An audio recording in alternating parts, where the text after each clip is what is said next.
तो डॉक्टर साहब, ये शुगरी ड्रिंक के बारे में हम लोग आज चर्चा करेंगे। जो कोल्ड ड्रिंक्स होते हैं, जूस हैं, पेय पदार्थ, आजकल एनर्जी ड्रिंक्स आ गया है, तो इन सब चीज़ों का जो शुगर पेशेंट हैं और भी जो हार्ट के पेशेंट हैं उन पर क्या असर पड़ रहा है? ऐसा है विजय जी कि ये शुगरी ड्रिंक का जो असर है वो सिर्फ मरीजों पर नहीं है।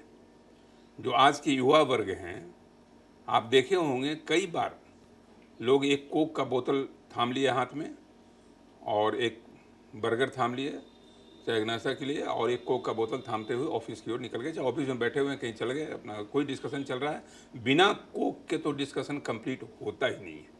कोई भी आपका एंजॉयमेंट का हो, कोई बर्थडे पार्टी हो, कहीं कोई पार्टी हो, उसमें अगर कोक का बोतल नहीं आया, मैं कोक नहीं कर कोई स्पेसिफिक नाम नहीं बता रहा हूँ, लेकिन कोई भी शुगरी ड्रिंक अगर नहीं आया तो आपकी पार्टी इनकम्प्लीट मानी जाती है, अपूर्ण मानी जाती है। ये बड़ी घातक प्रक्रिया है, क्योंकि इससे होता क्या है कि एक तो कि कैलोरी लेवल उसमें ज़्यादा होता है, शुगर का लेवल ज़्यादा है तो शुगर में कैलोरी ज़्यादा होता है। तो आम इंसान जो 20 साल 22 साल का जो युवा इंसान है, जिस पर पूरे राष्ट्र का भविष्य निर्भर करता है, आगे का पूरा रास्ता, पूरा भविष्य उसके सामने पड़ा हुआ है, उसमें मोटापा शुरू हो गया।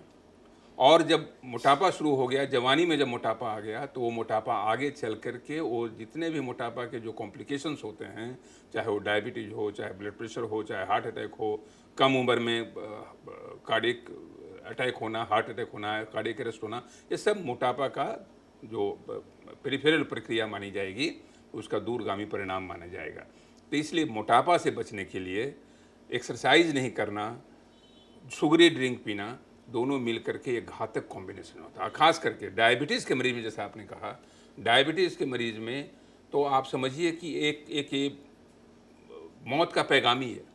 मौत का पैगाम इसलिए कह रहा हूँ कि डायबिटीज़ के मरीज को कैलोरी कम खाना है, शुगर का सेवन कम करना है, और ऊपर से आपने शुगरी ड्रिंक ले लिया। तो इसलिए ऐसे ड्रिंक जिसमें शुगर की मात्रा ज़्यादा हो, चाहे वो फ्रूट जूस भी क्यों ना हो, चाहे जो प्रिजर्व जो जूसेस होते हैं वो सब। बहुत बार जो जिम में लोग जाते हैं, जिम में कुछ प्रोटीन ड्रिंक्स वगैरह जो है आजकल बहुत चलन है, एनर्जी ड्रिंक्स। तो एनर्जी ड्रिंक्स ये मिसनोमर है। ये कहा जाता है एनर्जी ड्रिंक, लेकिन मैं समझता हूँ कि ये आपके एनर्जी के क्षरण के लिए, ऊर्जा के क्षरण के लिए एक बहुत बेहतरीन ड्रिंक है।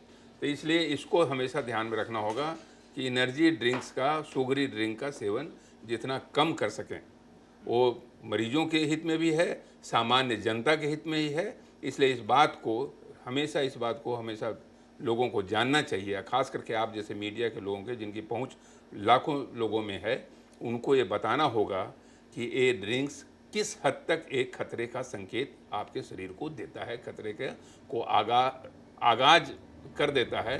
अंजाम तक पहुंचाने में आपकी भूमिका रहेगी। अगर आपने इसको कट शॉर्ट कर दिया तो अंजाम नहीं आएगा, नहीं तो आपका ये धीरे धीरे बढ़ता चला जाएगा। धन्यवाद डॉक्टर साहब, हमारे चैनल